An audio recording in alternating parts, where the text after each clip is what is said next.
Юдам жарок,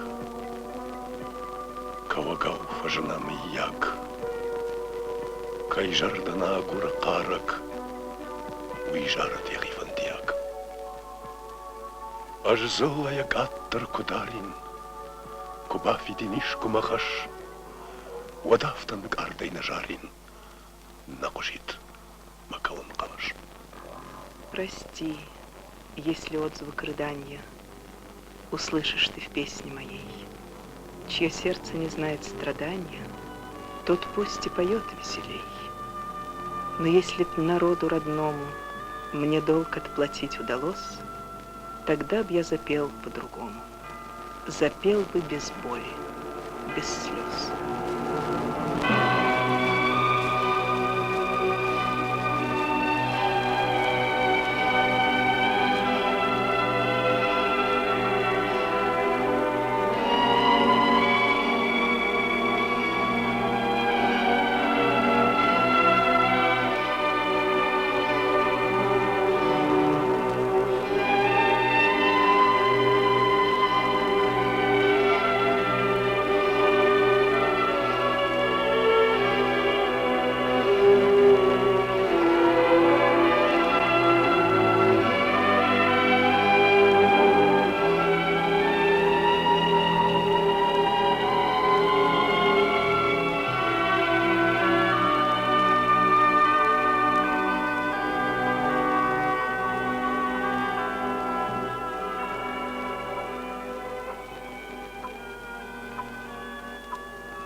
Что никогда не допустите, чтобы развелось более серьезное чувство. Теперь приходится сожалеть. Я ставлю святую дружбу выше всего.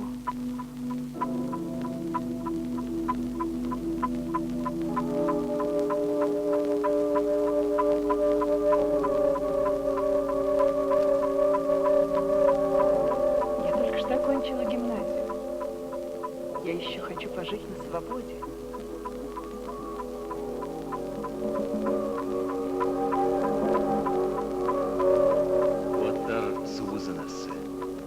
Кем ты будешь все же? Кем?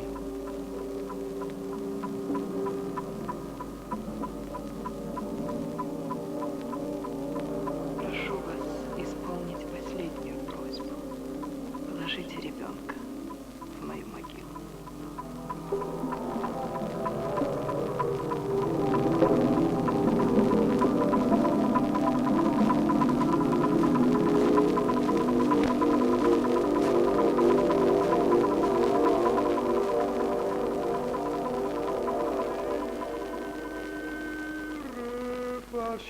назад, до Синай,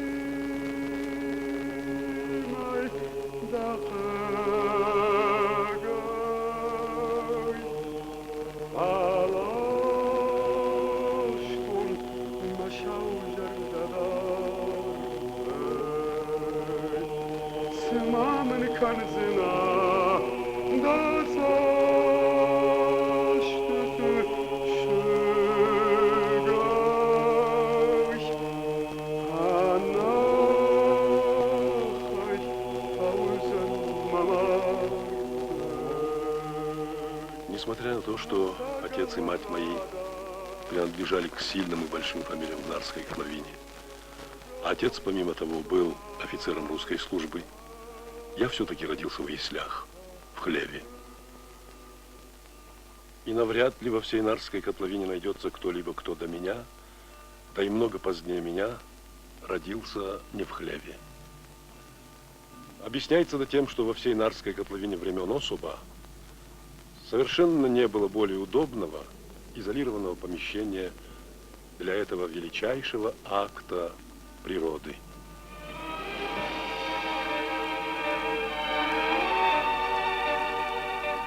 Матери своей не помню. А отец мой постоянно был и служил во Владикавказе, командуя сотней милиции. Лишенный с самого раннего детства материнской ласки и радости семьи, я до сих пор с поразительной восприимчивостью переживал волнение, радости и печали счастливого детского возраста. Нет, тебя уж никто не заменит, дорогая, родимая мать. Ни во что уже сын твой не верит. Истомился, устал он страдать. Будь бы ты, как его б ты любила, его душу понять бы могла, и как коршун его б сторожила от насилия, коварства и зла. Ты простила бы ему заблуждение, приласкала бы его на груди, объяснила бы жизни значение и служила бы опорой в пути. В картине «Горянка, идущая за водой» Коста изобразил себя маленьким мальчиком, бегущим за своей матерью. Отец Коста, Леван Илизбарович Хитагуров, мечтал о том, чтобы дать единственному сыну образование. Мальчик был отдан сначала в Нарскую церковно-приходскую школу, а затем переведен в приготовительный класс Владикавказской мужской гимназии. Из воспоминаний Андукапара Хитагурова. Нас, Коста, часто можно было видеть стоящими у стены в коридоре гимназии около картин с видами животных и копирующими эти рисунки. Мне это занятие давалось плохо. Коста быстро схватывал детали и удачно воспроизводил их. К этому времени я отношу рождение в нем художника.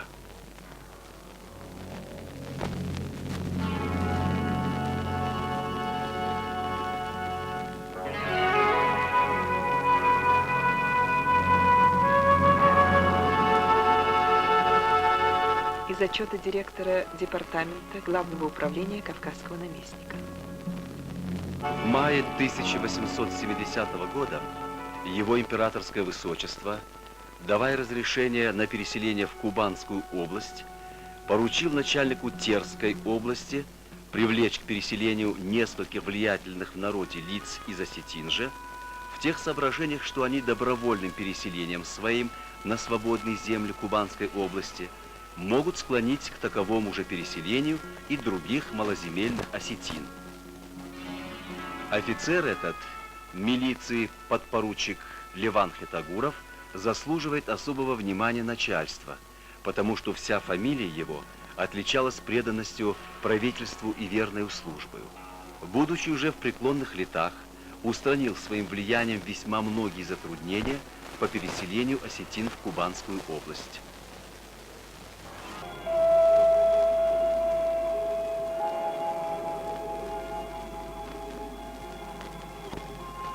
Что ты брови сдвигаешь, отец? Ты не прав. Зачем принимаешь ты к сердцу мой нрав? чей сын ожидания отца оправдал? Кто в юности ранней ошибок не знал? По мне ль твоя слава и гордая честь? Оставь меня, право, таким, как я есть. Отца я не только любил, а боготворял. Таких самородков, гуманнейших, честнейших и бескорыстных я больше нигде и никогда не встречал. Мы с ним никогда не имели разногласия, и никогда он мне с самого моего раннего возраста не делал резкого замечания. Долго только он не понимал цели поступления моего в Академию художеств и постоянно спрашивал: «Вот Тарсузинасе, кем ты будешь,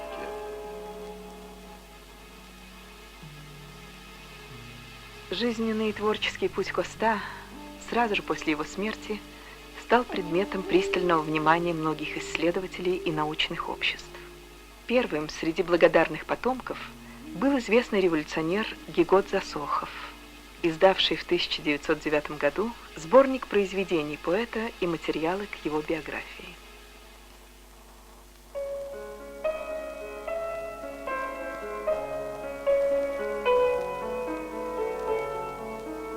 Не выдержав разлуки с отцом, гимназист Коста бежал из интерната Владикавказской гимназии. Сознавая важность и необходимость образования, Леван Хитогоров снова стал хлопотать о судьбе сына. Коста был принят на казенный счет в Ставропольскую гимназию. Из воспоминаний Цирюльникова.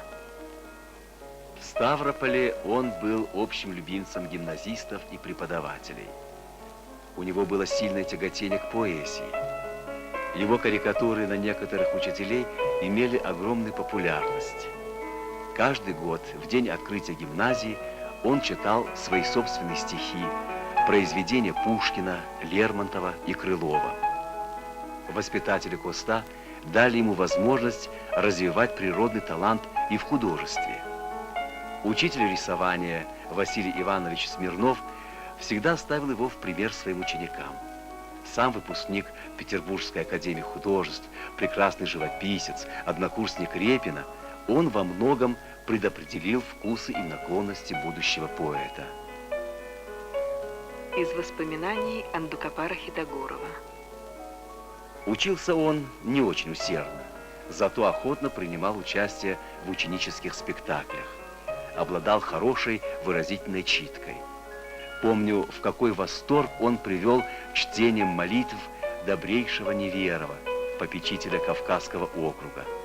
Ознакомившись с его рисунками, Януарий Михайлович предложил отправить их на всероссийскую выставку, что и было сделано. Позднее Коста напишет стихотворение его памяти.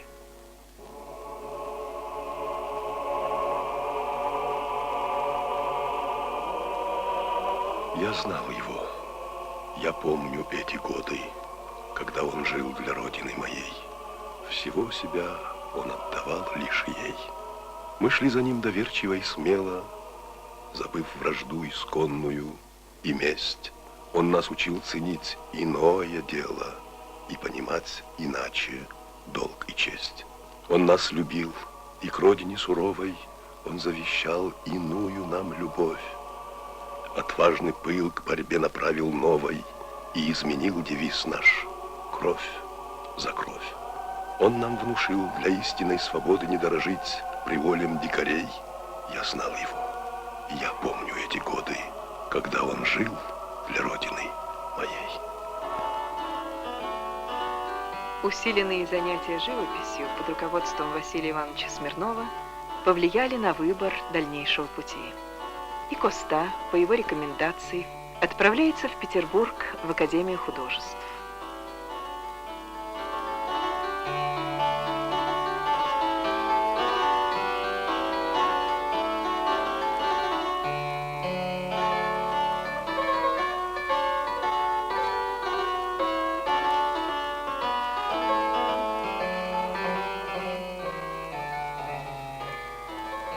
Из воспоминаний Андукапара Хитогорова.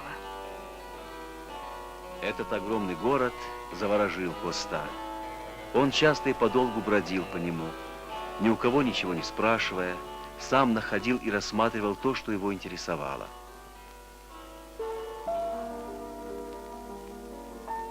Пять недель продолжалось состязание тех, кто поступал в Академию художеств. В этом сражении участвовало более 230 юношей. У каждого из них за плечами курс классической гимназии и титул именитого дворянина, богатые родители. Трудно было попасть на одно из 35 мест.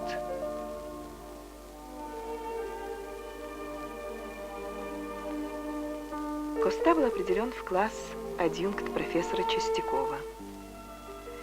Павел Петрович воспитал 3 поколения художников. Через его мастерскую прошли Репин и Васнецов, Серов и Врубель, Борисов, Мусатов и Кустодиев. Этот внешне незаметный, но своенравный педагог имел огромное воздействие на своих учеников. Он не занимался прививкой ученикам своего стиля. Для него индивидуальность художника была незыблемой святыней. Глаза, зрачки напишите во всю мощь, чтобы были как живые. Остальное посвободнее, советовал Чистяков, и Коста прекрасно усвоил принципы учителя. Из воспоминаний Юлианы Цаликовой. О своих студенческих годах Коста мне много рассказывал. Однажды на мой вопрос, почему он не окончил академию, он рассказал следующее. Ему выдавали стипендии из горских штрафных сумм, а когда капиталы проел тогдашний начальник округа, он, не имея средств, бросил учебу, понадеявшись на свой талант. Тогда он очень бедствовал. Приходилось, как он рассказывал, наниматься подденно таскать мешки с барж, а затем заболел и уехал домой. А жизнь была безжалостной к судьбе Коста Хитогурова. Да, ему не удалось доучиться в Академии художеств. Да, ему не удалось при жизни осуществить просвещенность своего народа. Но он сдвинул камень с дороги народа к счастью. Он сделал это ценой своей жизни, страстным желанием своей поэтической души, души вожатого и пророка, ценой своего собственного счастья. Мне приятно, что город, в котором я живу, в какой-то степени все-таки помог формированию души Коста Хитогурова. И русская поэзия благородно повлияла на все заложенные в его характере импульсы. Без матери, брошен отцом, отчизну, родительский дом оставил я в юные годы. В чужом безучастном краю весну проводил я свою, встречая одни лишь невзгоды. Сказал я, неси же домой, в Осетию, в край наш родной, свое одинокое горе. И хлынули слезы из глаз, и радость в груди разлилась. Увидел я снежные горы.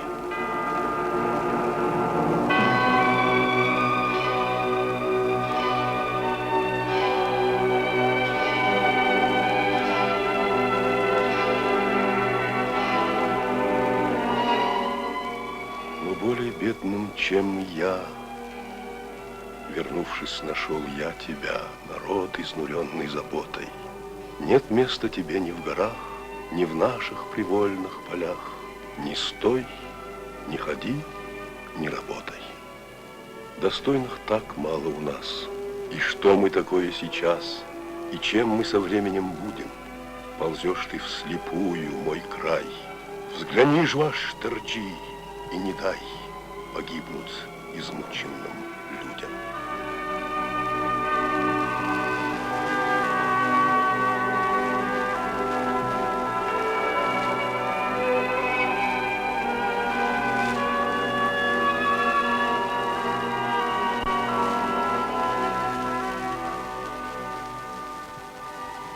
Коста обогатил своей мыслью само народное сознание.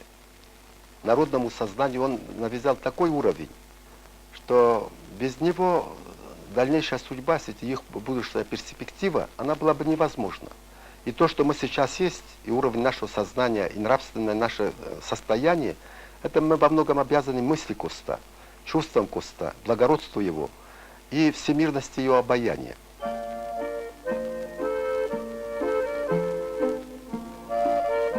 И вот Коста во Владикавказе, почти никому неизвестный 26-летний начинающий художник, за каких-то 2-3 года станет главной фигурой в общественно-политической жизни Северного Кавказа.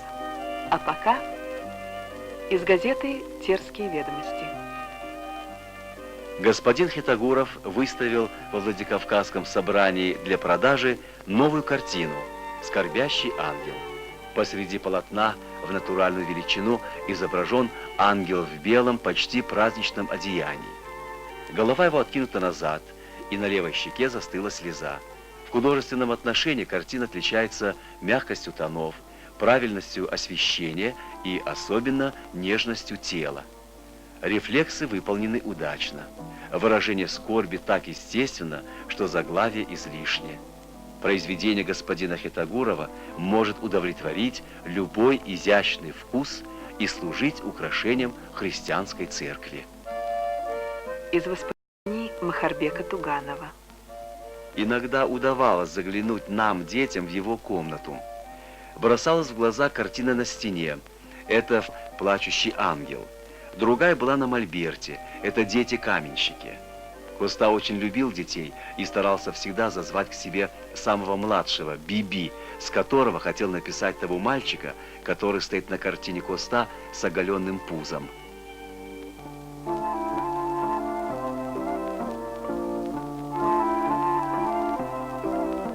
В творчестве Коста Хитагурова значительное влияние имело его религиозное мировоззрение. Об этом говорят и его религиозные стихи, его поэмы, его переписка. Конечно, большое значение в этом отношении занимает и его религиозная живопись. Известно, что не только ряд отдельных полотен написал он на религиозные сюжеты, такие как «Моление о чаше», как «Равноапостольная Нина», как «Ангел молитвы», но он расписывал также и некоторые храмы Осетии и Ставрополья. Андреевский кафедральный собор в городе Ставрополе был расписан Коста. Им же были расписаны церковь Вознесения в Алагире, а также Георгиевская церковь в Ордоне, церковь Рождества Богородицы во Владикавказе. Быть может, где-то еще имеют следы художественное творчество Коста.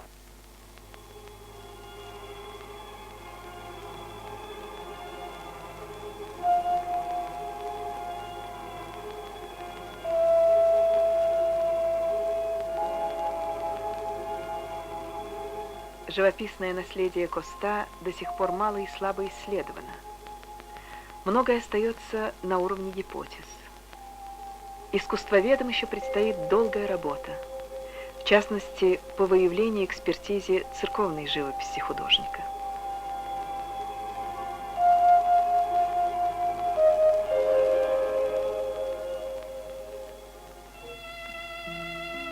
Вот уже 5 месяцев, как я впервые увидел вас на бульваре. И, подчиняясь голосу сердца, совершенно не зная еще, кто вы такая, готов был пожертвовать Бог знает чем, чтобы иметь возможность хоть на 1 минуту побеседовать с вами. Из воспоминаний Анны Поповой. Не будучи еще знакомой с ним, я от Коста получила письмо с вложенным посвящением А.Я.П. Да, я уж стар.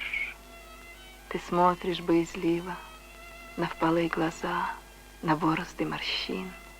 Мой стан рисуется в отрепьях некрасиво. Немало в волосах растрепанных седин. Могила для меня небес желанный дар. Да, я уж стар. Но знай, как я безумно расточая цвет юности в пыли научных мелочей, провел ее как сон, людей и жизнь не зная. Не встретив никогда сочувственных очей, не ведая любви, волшебных грез и чар. Да, я уж стар, но ты пойми, как целый век напрасно вокруг себя друзей и братьев я искал, как в одиночестве изныла грудь безгласно, как жизни не вкусив, я жить уж перестал, и смерти лишь прошу теперь у неба в дар. Да, я уж стар. В первые годы нашего знакомства встреч с Коста я избегала. Обстоятельства складывались так, что лучше было нам не встречаться. В 1887 году Коста подбросил мне в окно акростих: «Аня, иди за мной». Ах, с каким безграничным восторгом, дитя, на руках из мишурного света я унес бы далеко-далеко тебя и любил бы любовью поэта. Детский слух услаждал бы я лирой своей, и под звуки ее безмятежно засыпала б ты сладко на груди моей, а я пел бы, баюкал бы нежно. Много-много сложил бы я песен тогда на чарующем лоне природы, о восторгах любви, наслаждениях труда и о светлом блаженстве свободы. Его я все избегала, предполагая, что не радость нам будет это знакомство, но и руководило и то, чтобы чувство его не пустило более глубоких корней. Взаимная наша симпатия была многолетней, до конца его жизни. Впоследствии Коста сделал этот акростих посвящением к поэме Фатима. Няня! Няня, Джамбулат вернулся! Джамбулат приехал!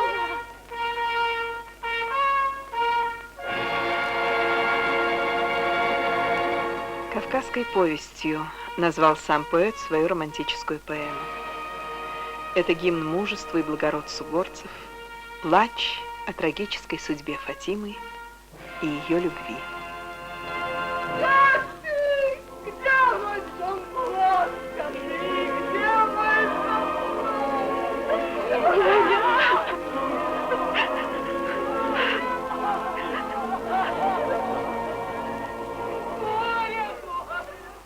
Фатима,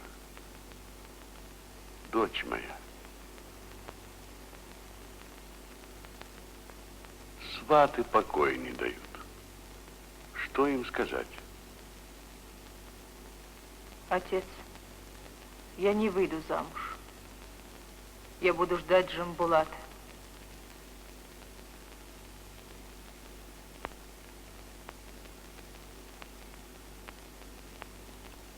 Разве вновь расцветает срубленная яблонь? Ждать Джамбулата. Клятву дала. 5 лет ждать.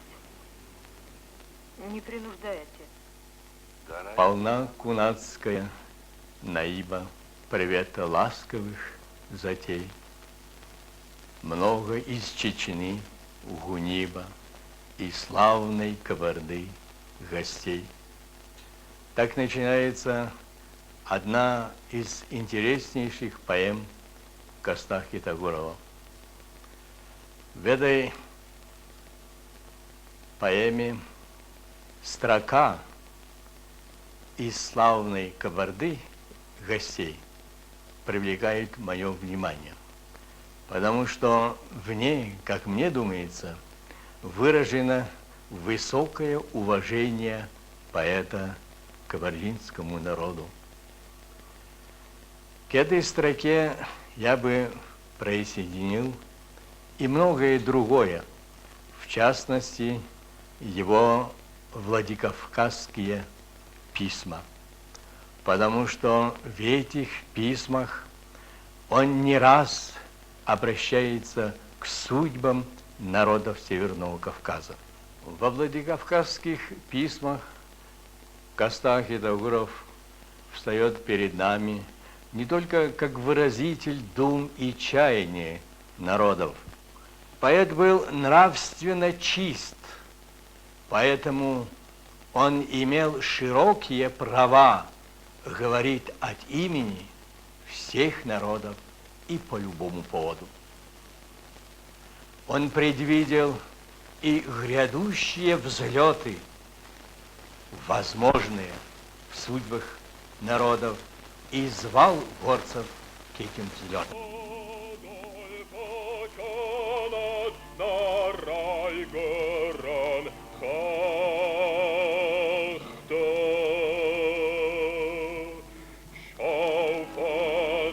Горы родимые, плачьте безумно.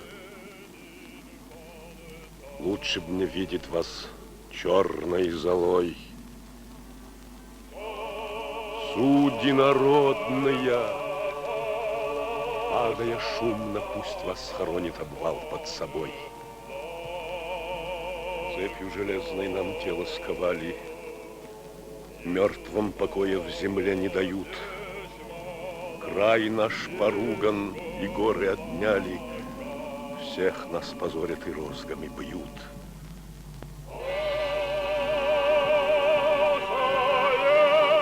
Стихи Коста, подобно сказкам и легендам, передавались из уст в уста неграмотными горцами. В 80-е годы периодических изданий на остинском языке еще не было. Они появились в годы Первой русской революции.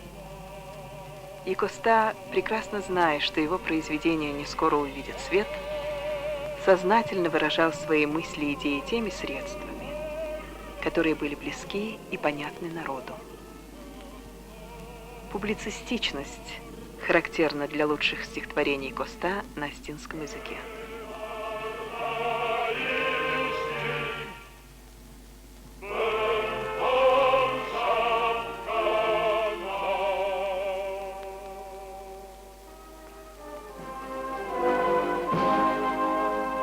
Реакция 80-х годов, наступившая после убийства Александра II, пагубнее всего отразилась на положении и настроении провинциальной интеллигенции. Коста пользуется любой возможностью, чтобы вселить уверенность в потерявших надежду.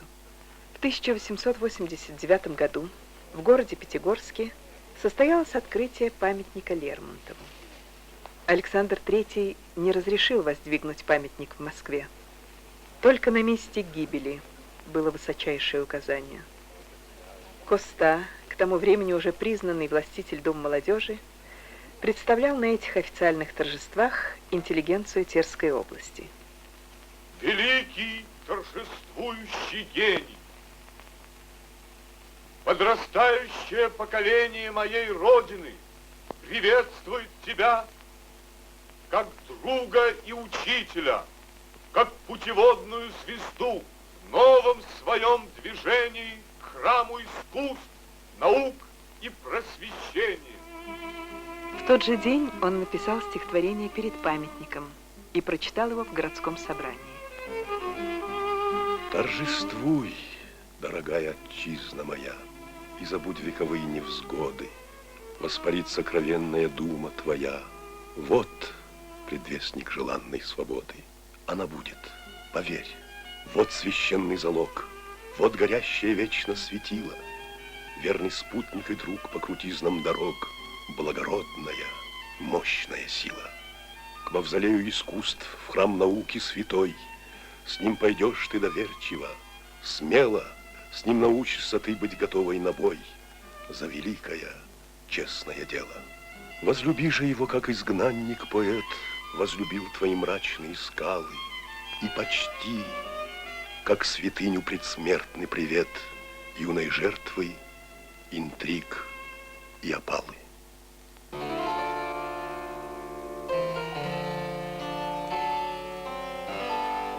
Хитогуров, писала газета «Северный Кавказ», напомнив собранию лермонтовского пророка, между прочим, высказал, что пусть этот праздник послужит стимулом для нашего возрождения к лучшему, честному, доброму.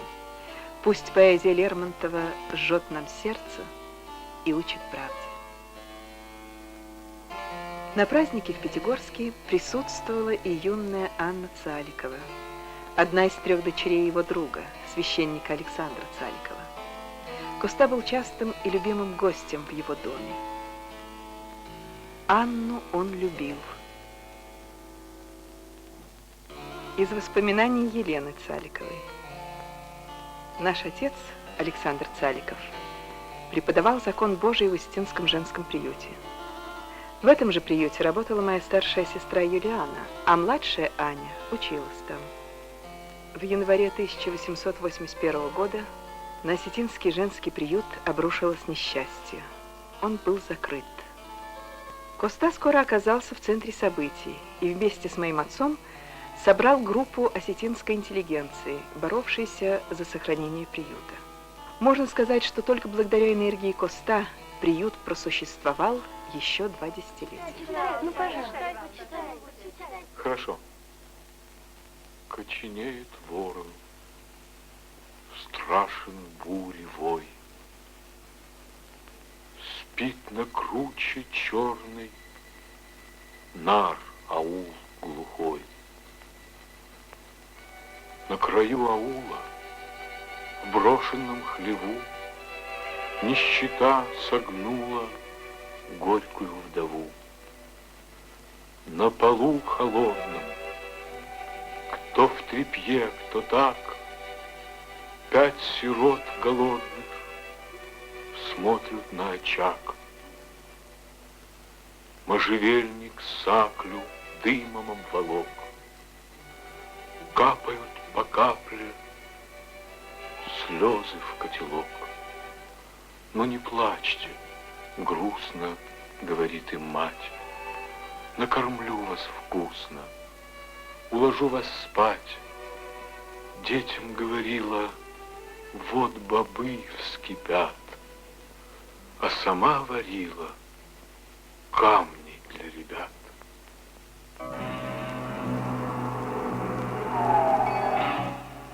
Летом 1891 года Коста был выслан из Владикавказа.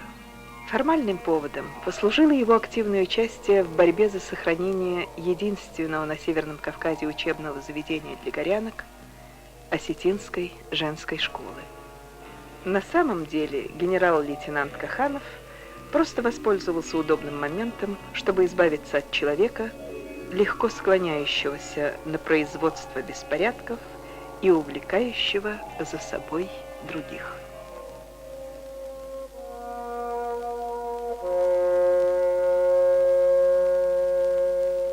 Положение мое не поддается описанию.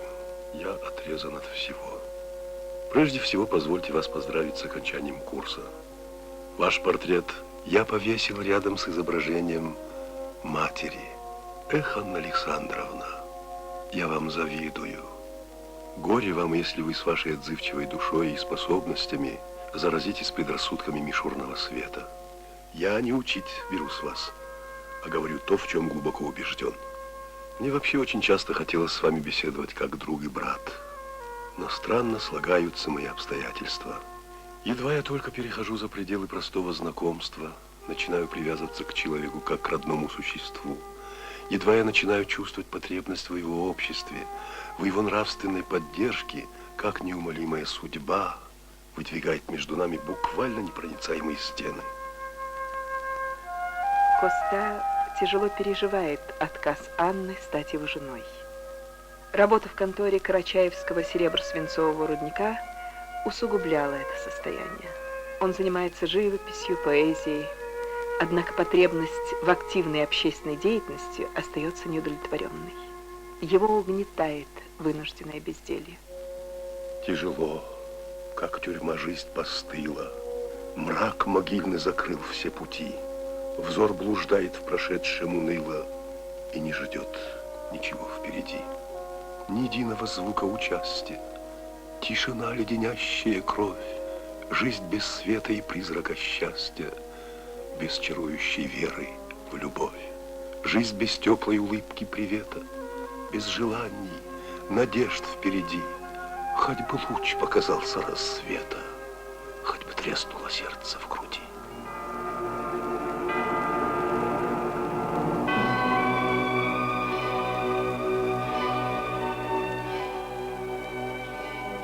Смерть отца окончательно потрясла мои нервы.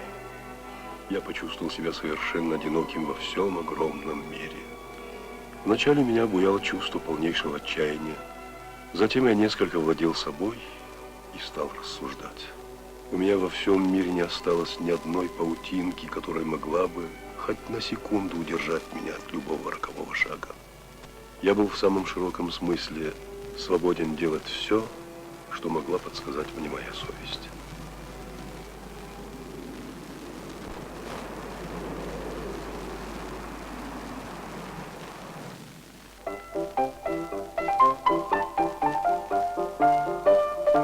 Ставропольский период в жизни поэта поражает энергией и многообразием деятельности. В газете «Северный Кавказ» публикуются его стихи и поэмы, статьи и фельетоны. Ни одно культурное начинание в городе не обходится без его участия. Вся эта кипучая деятельность не приносит, однако, поэту никаких материальных благ. Поэтому неудивительно, что в газете «Северный Кавказ» периодически печатаются объявления, принимая заказы по церковной, портретной и декоративной живописи. Начав работу в редакции простым сотрудником, Коста вскоре стал фактически ее руководителем. Одна за другой стали появляться острые темпераментные статьи о бедственном положении крестьян, о колонизаторской политике на Кавказе, об острой нехватке мест в учебных заведениях. Власти всполошились. Из Петербурга последовал окрик. В помещаемых в газете «Северный Кавказ» фельетонах под названием «Кому живется весело» цензурные границы грубо перейдены. Говорится о власти в край, которая начала с полного произвола и грабит каждого днем и по ночам. Вследствие сего Главное управление по делам печати имеет честь покорнейше просить ваше превосходительство сделать зависящее распоряжение, чтобы в газете «Северный Кавказ» не было дозволено подобного рода статей. Зависящее распоряжение последовало. Ставропольский губернатор запретил публикацию продолжения сатирической поэмы Коста. Но поэт в долгу не остался. Не имея права обсуждать приказы властей, он нашел очень простой, но действенный способ разоблачения их антинародной деятельности.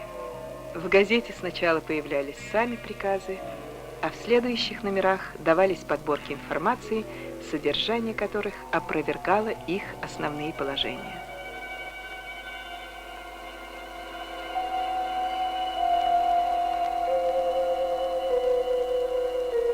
Из письма Анне Цаликовой.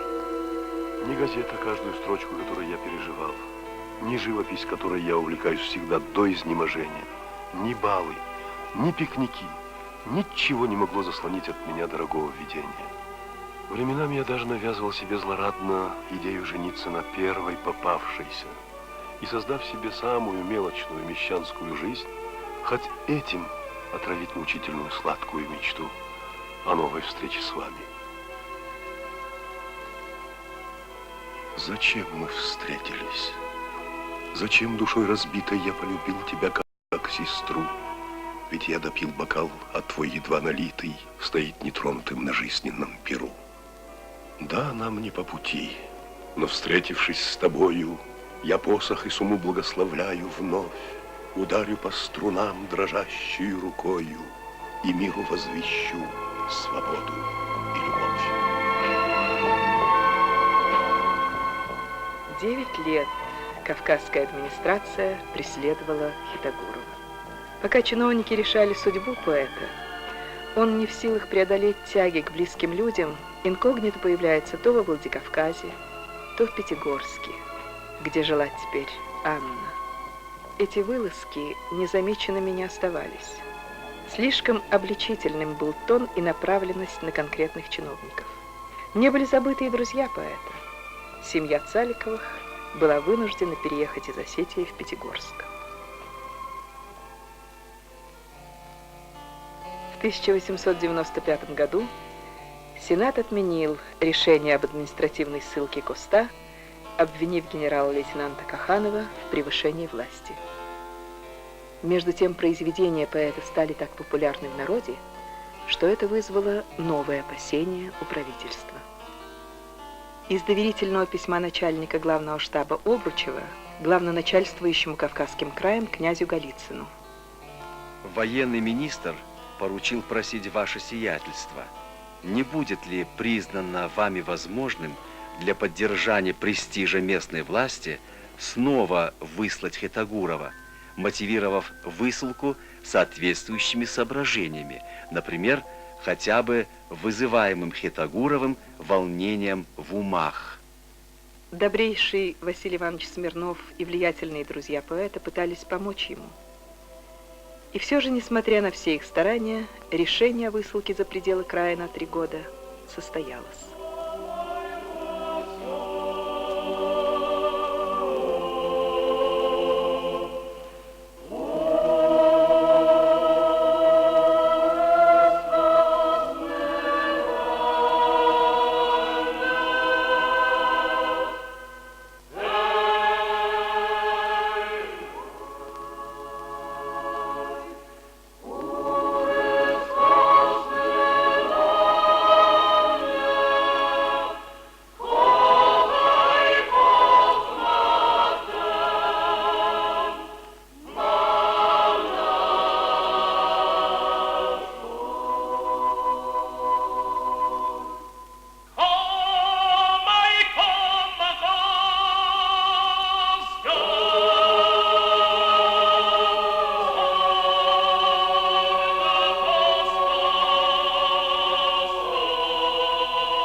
Когда мы говорим Ирон Фандер, мы подразумеваем Коста. И когда осетин говорит Коста, он имеет прежде всего, конечно, Ирон Фандер. Книга ли это? Если это даже книга, то необычная книга. Или необычайная книга, вернее. Дело в том, что он эту книгу писал всю свою жизнь. Это ведь редчайший случай, что поэт до 40 лет не опубликовал ни одно свое стихотворение на родном языке. Это только Коста 40 лет он готовил эту книгу. И назвали его Ирон Фандер тоже не случайно. Потому что с фандером, как музыкальным инструментом, связана история осетинской поэтической культуры. Она возникла в древности, само сказание о фандере, что фандер возник как песня, как символ художественного слова. Сама идея и предмет, как фандер, музыкальный инструмент, родился на основе трагедии. Вот трагическая гибель детей Нарского Сырдона вызвала к жизни такое явление, как фандер, как инструмент для выражения лучших чаяний сердца и самых горьких раздумий человека. И Коста сам под заголовки Ирон Фандер так и назвали его, что это самые сокровенные слова сердца, песни и раздумья. Самое распространенное слово в его поэзии – это слово «сердце».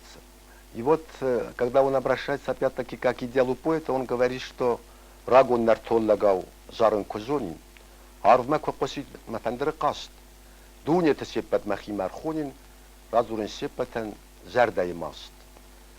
То есть я бы собрал весь мир, все народы Вселенной и рассказал им бы о горе своего сердца.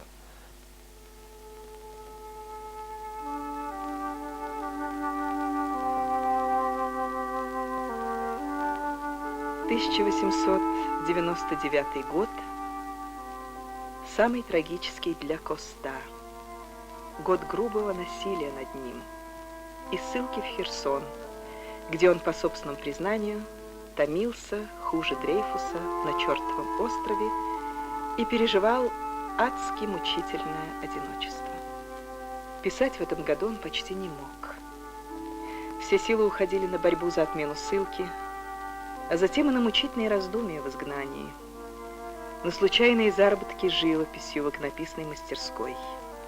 Из письма Юлиане Цаликовой. Я уже здесь начал богатеть. Позавчера от иконостасчика получила золотую 5-рублевку за 3 сеанса над ликом и руками Пантелеймона.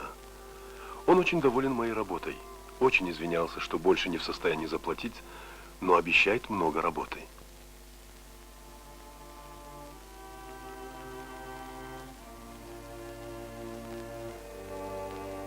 Все тяготы последних лет сильно сказались на здоровье Коста. Ранее мучившие боли в ноге стали невыносимыми. Он решил на время съездить к морю, по Днепру.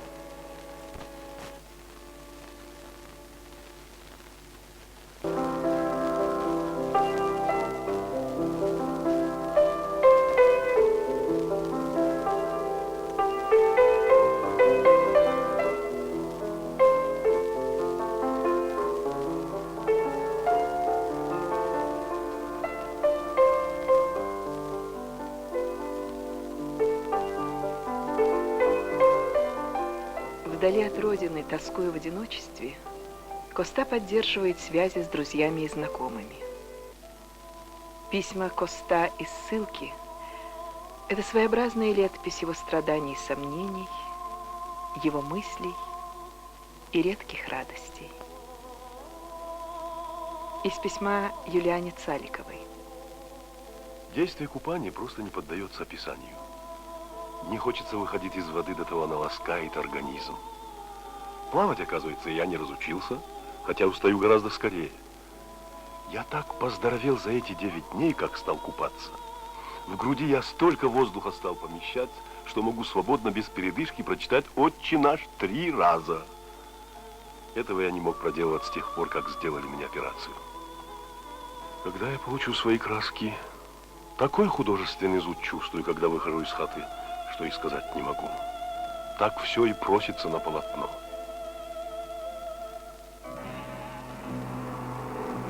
Книга стихов «Ирон Фандыр» вышла в свет в день столетия со дня рождения Пушкина. Выходу сборника предшествовала суровая борьба с цензурой. И нужно отдать должное издателю Гапубаеву и цензору Джиоеву.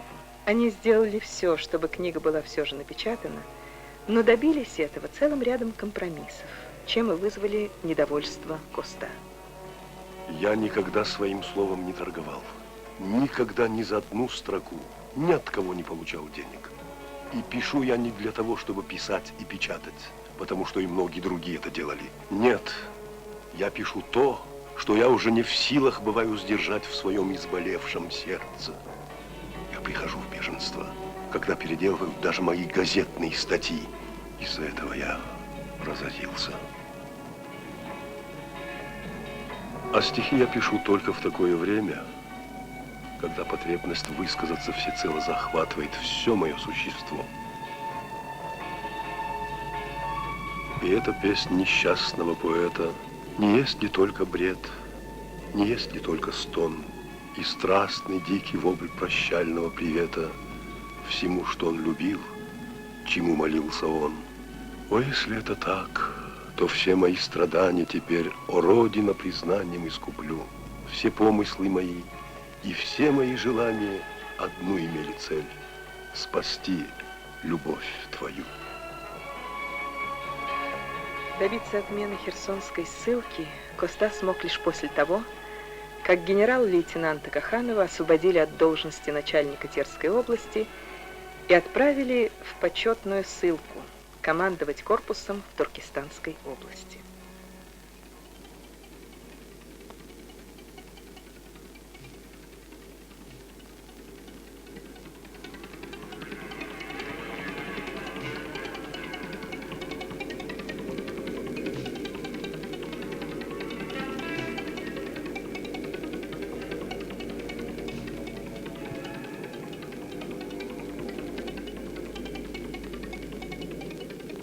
Поэт был вдали от Осетии почти 10 лет. Многие ожидали, что Коста вернется из ссылки умиротворенным, притихшим, смирившимся. Он же стал еще непримиримее. Многие ожидали, что Коста после долгих лет мытарств, уже неизлечимо больной, наконец потянется к мирной и покойной жизни. Он же страстно проповедует борьбу за счастье народа, за его свободу. Я смерти не боюсь. Холодный мрак могилы давно манит меня безвестностью своей. Но жизнью дорожу, пока хоть капля силы отыщется во мне для Родины моей. Я счастья не знал, но я готов свободу, которой я привык как счастьем дорожить, отдать за шаг один, который бы народу я мог когда-нибудь к свободе проложить.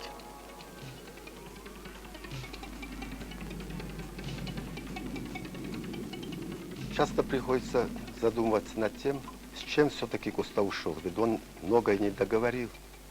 Это всего лишь 42 года ему было, когда он перестал писать. А жить ему было еще долго, и он бы мог многое чего-то не сказал, не успел. И все-таки последние его слова были, когда он уже знал, что жить ему осталось недолго, он единственное завещал своим родичам, своим близким и те, кто приходили навещать его: «Каразиварская сарут мевшмерта». Живите, любя друг друга, братья мои. Это братство и любовь. Вот самое главное, видимо, его завещание. Он мой личный поэт, не только народа. Он лично стал для меня лично родным поэтом, любимым поэтом. У каждого человека есть наследственная любовь и приобретенная любовь. Костахи Тагуров для меня и тот, и другой. Он наследственная любовь, потому что в 1939 году впервые мой отец был Орджоникидзе. По зову Костахи Тагурова на день своего рождения приглашен был отец. Щедрый поэт, подарил душа и характер своего народа, как никто из осетинов. Хотя Осетия – страна больших поэтов, больших борцов, воинов, интеллигенции, но символом Осетии является Костахи Тагуров. И отец, влюбленный в него, на родной язык перевел Костахи Тагурова стихи, и они звучали как на стихи, написанные на одном языке, такие близкие были. Они пролетели на аварским аулом, и у моей сакли было тепло и светло от стихов Костахи Тагурова. Я его знал, почти 17, начинающий поэт, 17-летний человек, он вошел в мою саклю. Годы прошли, потом он меня приобретенная любовь. Потом я сам был на юбилеях Костахи Тагурова. По его зову я каждый раз бываю в Осетии. Это явление удивительное. Каждый народ имеет свой Эльбрус и свои казбеки в области поэзии. Костахи Тагуров какой-то мост между ними, и сам высокая гора, всеобщая гора. Он писал и на русском языке, и на осетинском языке одинаково хорошо. Он представлял не только народ, но и профессия народа. Он поэт землепашцев, поэт рабочих и интеллигенции. Интеллект, как у Костахи Тагурова, я не могу с ним сравнивать ни одного. Есть много поэтов, но таких художников не было, много гранных талантов. Он всегда ходил при этом в горские бурки, он ему шел горские кинжали. У него была давно национальная форма и общечеловеческие содержания. Для каждого осетина славить Коста – это все равно, что славить солнце. Как бы мы ни славили солнце,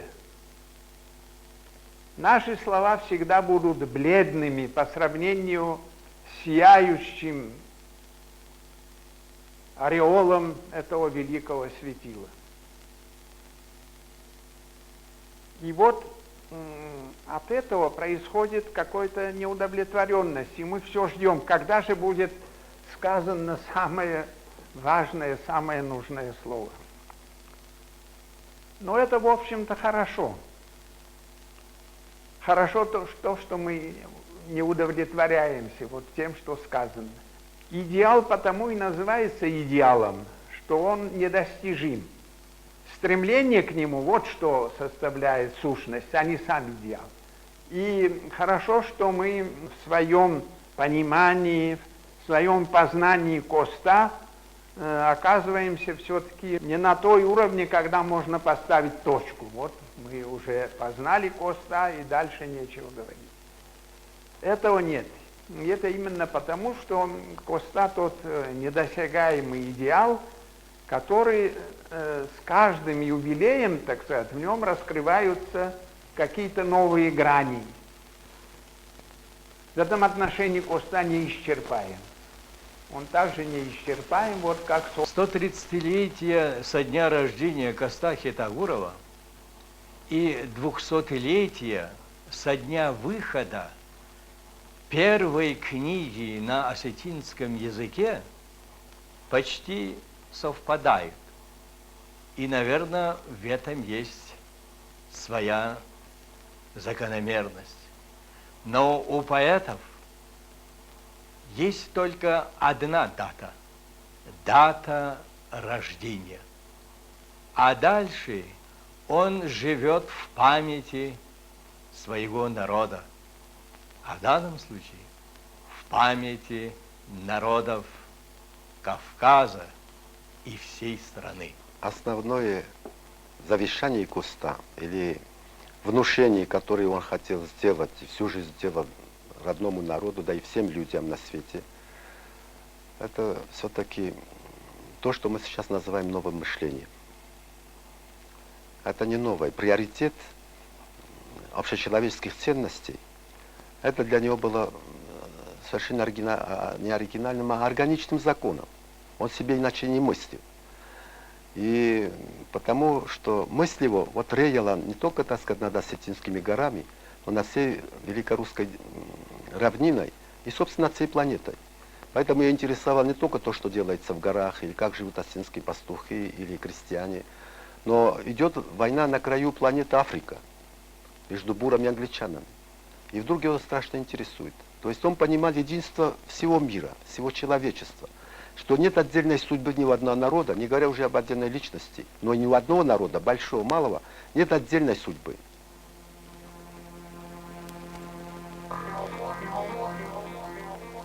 Одно из непропущенных цензурой моих стихотворений «Я не пророк» заканчивается так. «Весь мир мой храм, любовь моя святыня, вселенная Отечество мое». Эту мысль я высказал с глубоким убеждением, что я уже достиг моим духовным самовоспитанием такой высоты. Но удивительно сама жизнь наша.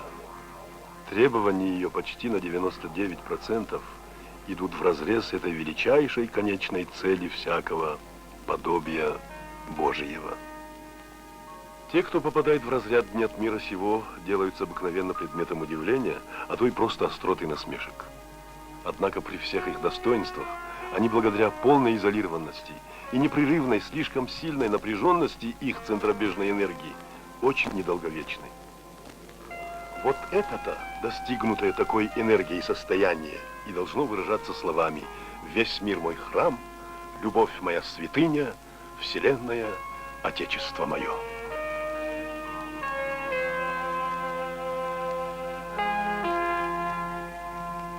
Из воспоминаний Ольги Кайтмазовой-Хитагуровой, сводной сестры поэта. Был сильный дождь, я поздно заснула, и вдруг была разбужена каким-то стоном, от которого у меня волосы поднялись. Побежала к Коста и вижу, что он лежит бледный, как мертвец. Глаза широко открыты, и в них такая мука, которую передать невозможно. Он стонал, и его подбрасывало вверх. В 5 часов дыхание стало совсем редкое, он сразу открыл глаза, вздохнул еще 2 раза. И его не стало. Это было 19 марта 1906 года.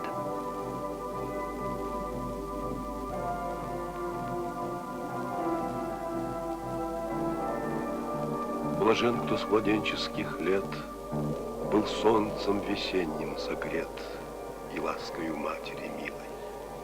Блажен, кто за плугом своим по нивам проходит родным, кто хлеб для семьи добывает.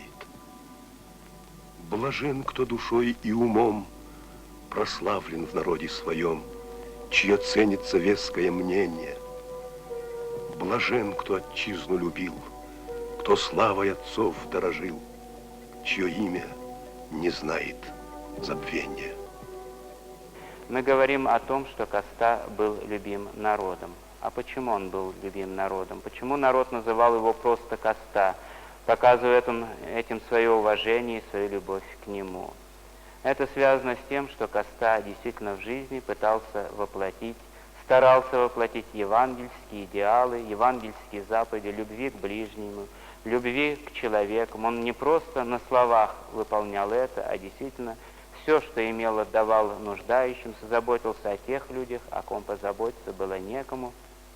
Самое главное, заботился о своем многострадальном народе, заботился о простых людях.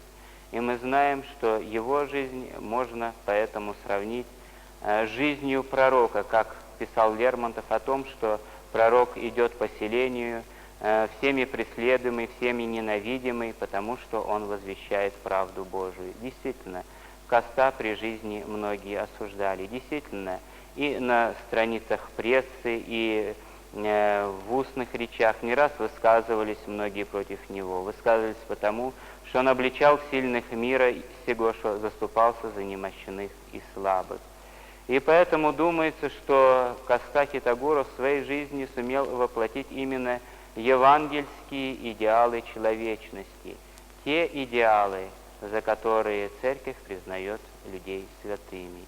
И думается, что с течением времени мы действительно вынуждены будем признать, что Коста Хитагуров был не только демократ, не только революционер, что он был поистине святой человек, и что его имя следует внести в список святых, почитаемых Церковью, почитаемых всех народом, а народ его уже почитает.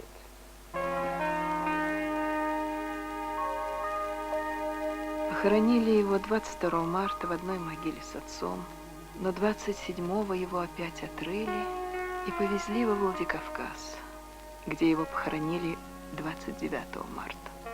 Во Владикавказе его хоронили с большим торжеством. На вокзале было столько народу, что пройти было трудно. Его все время несли на руках, даже на головах, несли студенты, офицеры, простой народ, махевцы и даже просто оборванцы. Все старались хоть дотронуться до гроба. Его отпевали осетины, грузины, мещане, армяне, служа панихиды по дороге к церкви, всякий на своем языке.